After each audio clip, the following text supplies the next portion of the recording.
ان الحمد للہ الصلاۃ والسلام علی الاشرف الانبیاء والمرسلین نبینا محمد صلی اللہ علیہ وسلم وعلی آلہ واصحابہ اجمعین۔ رب اشرح لی صدری ویسر لی امری واحلل عقدۃ من لسانی یفقہوا قولی۔ میرے نہایت ہی محترم ناظرین اکرام، السلام علیکم ورحمۃ اللہ۔ ہم سورہ البقرہ پڑھ رہے ہیں اور ہم پہنچے تھے آیت نمبر 229 پر۔ تھوڑا سا حصہ ہم نے کور کر لیا تھا اور آج انشاءاللہ اس آیا کا جو باقی حصہ ہے اس کو پڑھیں گے، سمجھیں گے اور اس کی گرامر کی تفصیل کو بھی سمجھنے کی کوشش کریں گے۔ حسب معمول پہلے آیت کو سمجھنے کے لیے چند باتیں اور پھر اس کے بعد گرامر کی تفصیل آپ کے سامنے پیش ہوگی۔ تو چلیے شروع کرتے ہیں۔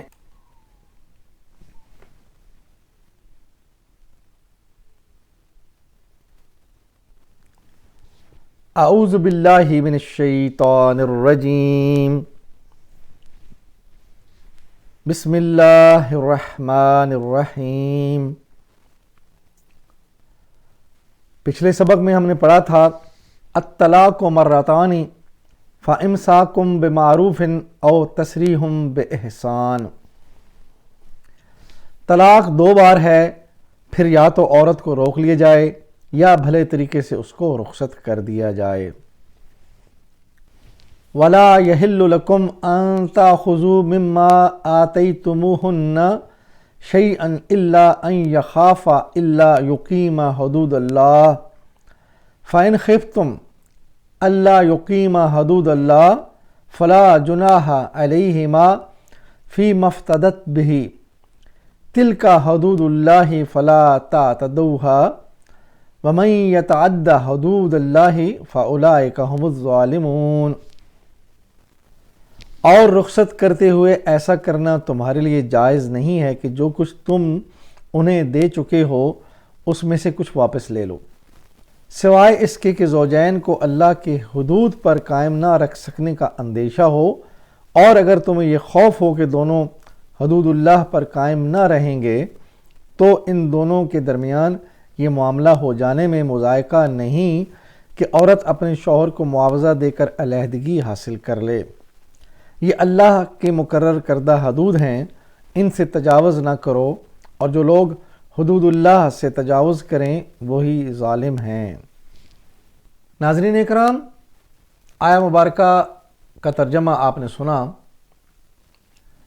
جیسا کہ وہ حصہ جو ہم نے پچھلے لیکچر میں پڑھا تھا اس میں بتایا گیا کہ طلاق دو بار ہے، یا تو پھر اس کو روک لیا جائے یا پھر بھلے طریقے سے رخصت کر دیا جائے۔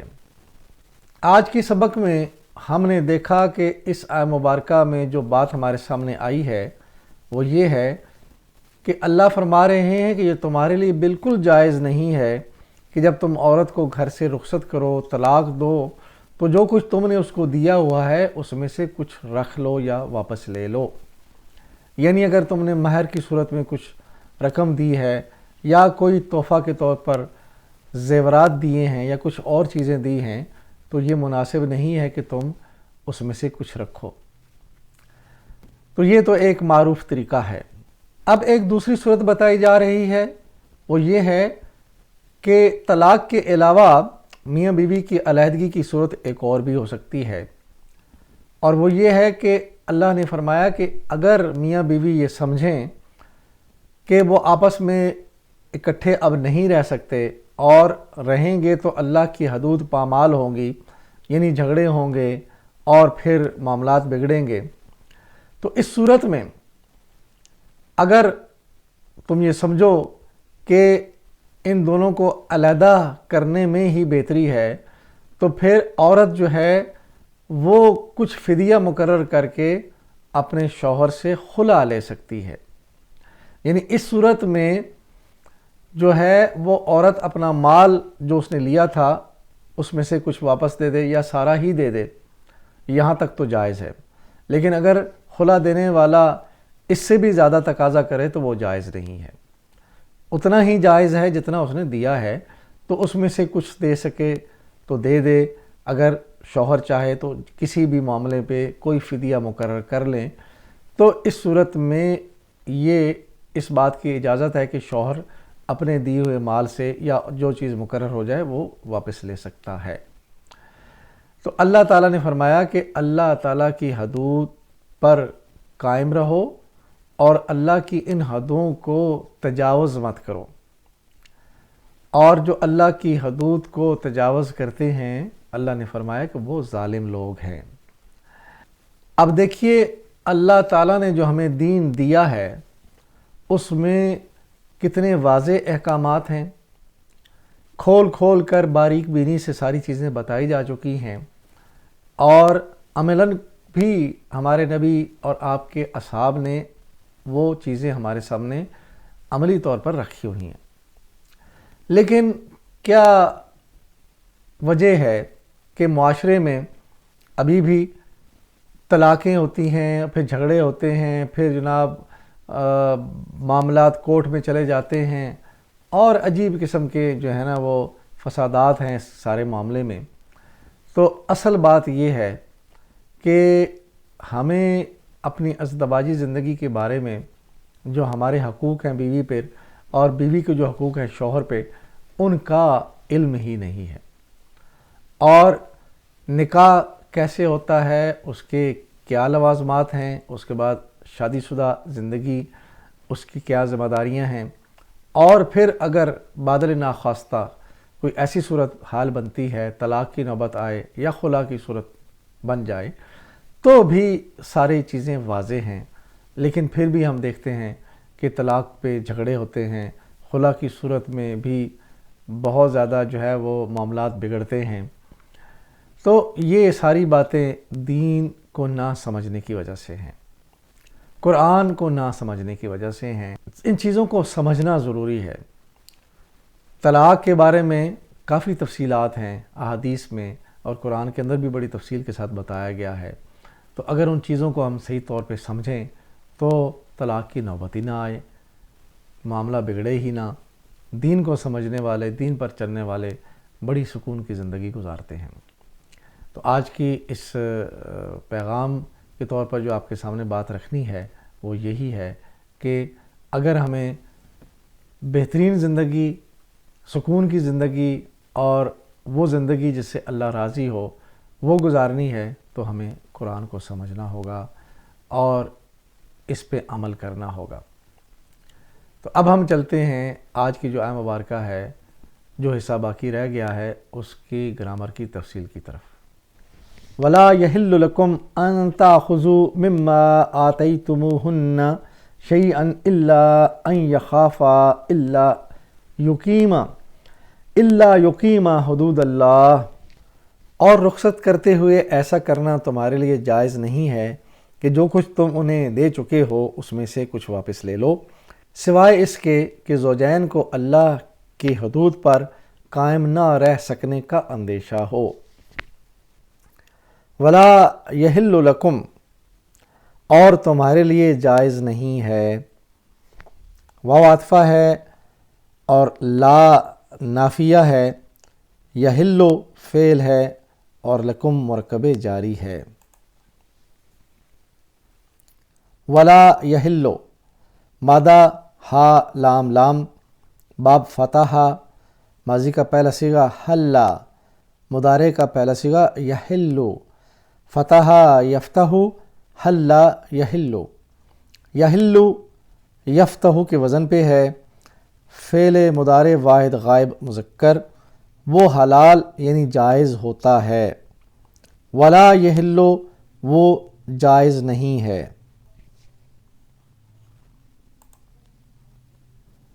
ان تاخذوا کہ تم واپس لے لو. ان ناسبت المضارع ہے، تاخذوا فعل منصوب ہے.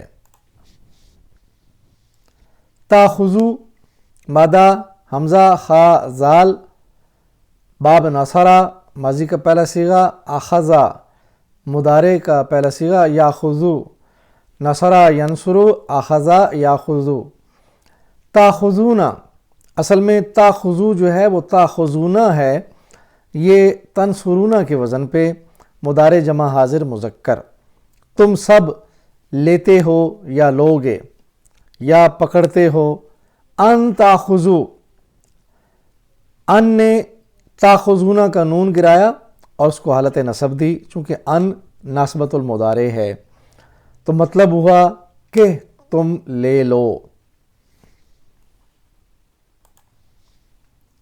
مما آتیتموہن شیئا، اس میں سے جو کچھ تم انہیں دے چکے ہو۔ مما مرکب جاری، آتیتمو فعل ہے، ہن ضمیر جمع غائب مؤنث کے لیے، شیئن مفعول بہ ہے۔ آتیتم مادہ حمزہ تا یا باب اسلمہ ماضی کا پہلا صیغہ، آتا مضارع یوتی، اسلمہ یسلم، آتا یوتی۔ آتیتم اسلمتم کے وزن پہ، ماضی جمع حاضر مذکر، تم نے دیا، آتیتموہن، تم نے ان عورتوں کو دیا۔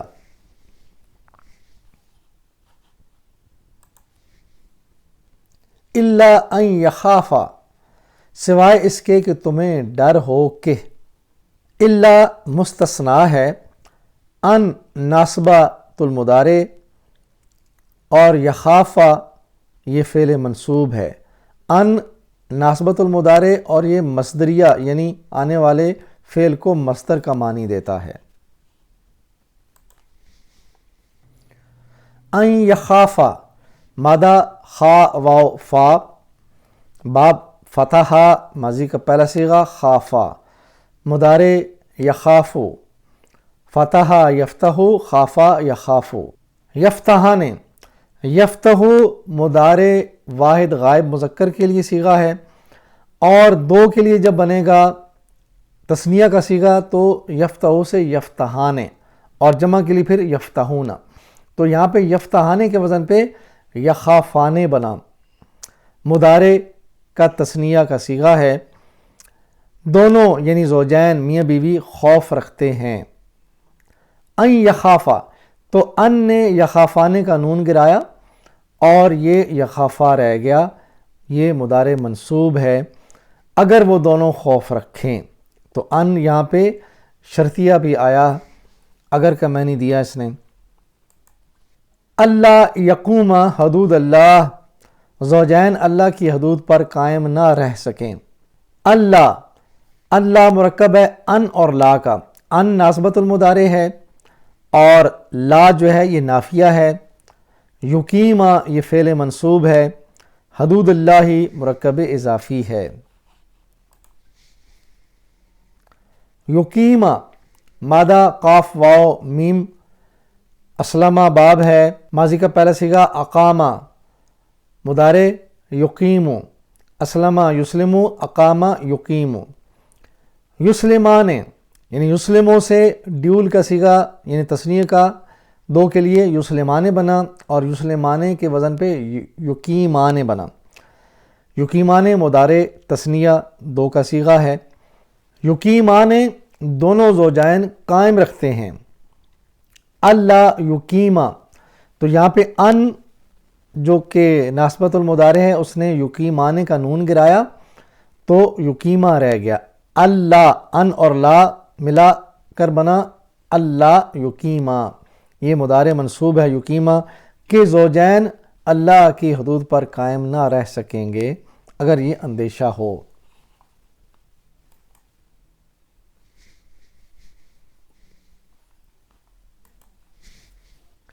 فَإِنْ خِفْتُمْ أَلَّا يُقِيمَا حُدُودَ اللَّهِ فَلَا جُنَاحَ عَلَيْهِمَا فِي مَا افْتَدَتْ بِهِ، اگر تمہیں یہ خوف ہو کہ دونوں حدود الہی پر قائم نہ رہیں گے تو ان دونوں کے درمیان یہ معاملہ ہو جانے میں مذائقہ نہیں ہے کہ عورت اپنے شوہر کو معاوضہ دے کر علیحدگی حاصل کر لے۔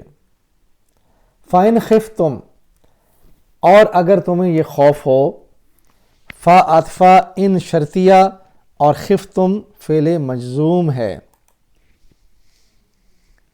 ان خفتم، خفتم کا مادہ خا واو فا، باب فتح ماضی کا پہلا صیغہ، خافا مضارع یخافو، فتح یفتح، خفتم یہ فتح تم کے وزن پہ ہے، ماضی جمع حاضر مذکر، تم سب نے خوف کھایا یا ڈرے۔ ان خفتم، خفتم چونکہ ماضی ہے اور یہ مجزوم محلن ہے، کیونکہ یہاں پہ خفتم جو ہے یہ ماضی ہے، تو ماضی کے اوپر یہ ناسبت المضارع یا جازمت المضارع جو حروف ہیں یہ اثر نہیں کرتے، بلکہ یہ مضارع کے صیغے پہ اثر کرتے ہیں۔ اگر تمہیں ڈر ہو یعنی حال کا مطلب دیتا ہے، یہاں پہ ماضی تھا، ان نے خفتم کے ساتھ جب مرکب بنایا تو پھر یہ ماضی کا مطلب ہٹ کے حال کا مطلب بن گیا۔ اللہ یقیمہ حدود اللہ، کہ وہ دونوں حدود اللہ پر قائم نہ رہیں گے۔ ان لا، یہ ان اور لا کا مرکب، ان ناسبت المضارع ہے اور آگے لا نافیہ ہے، یقیمہ مضارع منصوب تثنیہ کا صیغہ ہے، حدودہ مفعول بہ ہے اور حدود اللہ ہی دونوں مل کر مرکب اضافی بنے۔ فلا جناح علیہما، تو ان دونوں کے درمیان یہ معاملہ ہو جانے میں کوئی گناہ نہیں ہے۔ فا عطفہ لا نفی جنس ہے، جناح اسم ہے لا کا، علیہما مرکب جاری ہے، ہما یہاں پہ ضمیر تثنیہ کے لیے یعنی دو کے لیے یہ ضمیر کا صیغہ ہے۔ تو اس میں دیکھیں یہ لا نفی جنس ہے، کسی لا کے بعد آنے والا اسم اگر زبر کے ساتھ یعنی حالت نصب میں آ رہا ہے تو سمجھ لیجئے وہ لا نفی جنس ہے۔ تو لا نفی جنس کیا ہوتی ہے؟ یعنی ہر طرح سے اس کے اندر جو ہے وہ منفی کا پہلو ہوتا ہے، کسی بھی اینگل سے دیکھیں تو اس میں منفی کا پہلو آئے گا۔ جیسے لا ریبہ، لا کے بعد ریبہ کے اوپر زبر ہے تو یہ لا نفی جنس ہے، کسی قسم کا کوئی شک نہیں، کسی اینگل سے کوئی شک نہیں، تو یہ ہے نفی جنس۔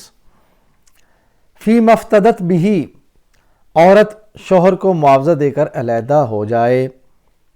فی ما مرکب جاری ہے، افتدت فعل مؤنث ہے، بھی مرکب جاری ہے۔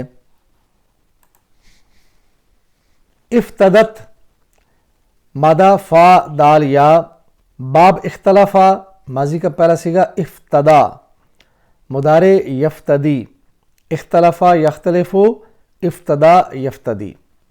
مذکر اور مؤنث ہم نے گرامر کی کلاسز میں پڑھا ہے، تو اگر مذکر ہو تو اس کے ساتھ ہوا یعنی فعل کے اندر موجود ہوتا ہے، اختلافا اس نے اختلاف کیا، ہوا اس کے اندر موجود ہے، تو یہ اختلافا مذکر کے لیے۔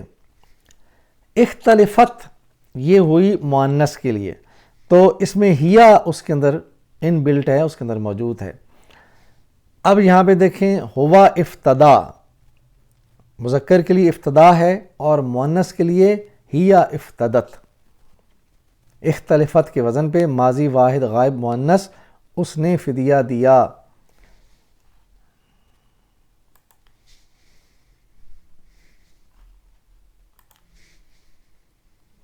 تلک حدود اللہ فلا تعتدوها ومن یتعد حدود اللہ فاولئک هم الظالمون، یہ اللہ کے مقرر کردہ حدود ہیں، ان سے تجاوز نہ کرو، جو لوگ حدود الہی سے تجاوز کریں ہاں وہی لوگ ظالم ہیں۔ تلک حدود اللہ، یہ اللہ کی مقرر کردہ حدود ہیں۔ تلک اسم اشارہ مؤنث قریب کے لیے، حدود اللہ مرکب اضافی ہے، فلا تعتدوها ان سے تجاوز نہ کرو، فا عطفہ لا تعتدو یہ فعل نہیں ہے اور ہا ضمیر واحد غائب مؤنث کے لیے۔ فعل نہیں کی تفصیل، لا تعتدو مادہ عین دال واو، باب اختلافا ماضی کا صیغہ اعتدا، مضارع کا پہلا صیغہ یعتدی، اختلافا یختلف، اعتدا یہتدی۔ نہیں فعل نہیں اختلافہ کے لیے واحد فعل نہیں بنے گا لا تختلف، اور جمع کے لیے لا تختلفو۔ اسی طرح اعتداء کے لیے واحد لا تہتدی اور جمع کے لیے لا تہتدو، یہ لا تختلفو کے وزن پہ، تم سب نہ تجاوز کرو۔ وَمَن يَتَعَدَّ حدود اللہ، اور جو لوگ حدود اللہ سے تجاوز کریں، واو عطفہ من موصولہ شرطیہ، یتعدی فعل ہے، حدود اللہ اس میں حدودہ مفعول بہ ہے اور حدود اللہ مل کر مرکب اضافی بنے۔ یتعدی مادہ عین دال واو، باب ہے مزید فی کا تدبرا، ماضی کا پہلا صیغہ تعدی، مضارع یتعدی، تدبرا یتدبرو، تعدی یتعدی، یتعدی یہ یتدبرون کے وزن پہ تھا، مضارع واحد غائب مذکر، وہ حد سے بڑھتا ہے۔ فَأُولَئِكَ هُمُ الظَّالِمُونَ، ہاں وہی لوگ ظالم ہیں۔ فا عطفہ ہے اولئک اسم اشارہ جمع بعید مذکر کے لیے، ہم ضمیر ہے جمع غائب کے لیے، الظالمون یہ اسم فاعل ہے جمع کے لیے، ہم الظالمون یہ حصر دیا گیا ہے اس کو، اولئک ظالمون یہ بھی فقرہ مکمل ہے لیکن اس کے اندر حصر پیدا کیا گیا تو اولئک اور ظالمون کے درمیان ہم کا اضافہ یعنی ضمیر کا اضافہ کیا گیا اور ظالمون کے ساتھ ال لگا دیا گیا تو بنے گا اولئک ہم الظالمون، ہاں وہی لوگ ظالم ہیں، تو اس میں حصر یعنی شدت کا پہلو جو ہے وہ داخل کیا گیا، اس کو حصر کہتے ہیں۔ تو الحمدللہ ہم نے یہاں پہ سورہ البقرہ کی آیت نمبر 229 کور کر لی ہے۔ اللہ سے دعا ہے کہ اللہ تعالی ہمیں قرآن سے اور نبی اکرم صلی اللہ علیہ وسلم کی ہدایات اور ارشادات سے ہدایت لینے کی توفیق عطا فرمائے، اور آخر میں ہم حسب معمول اپنے رب کے سامنے یہ ہمیشہ بات رکھتے ہیں، اللہ اس کو قبول کرے، میری زندگی کا مقصد تیرے دین کی سرفرازی، میں اسی لیے مسلمان، میں اسی لیے نمازی، وآخر دعوانا ان الحمدللہ رب العالمین، الصلاۃ والسلام علی رسولہ الکریم، جزاکم اللہ خیراً۔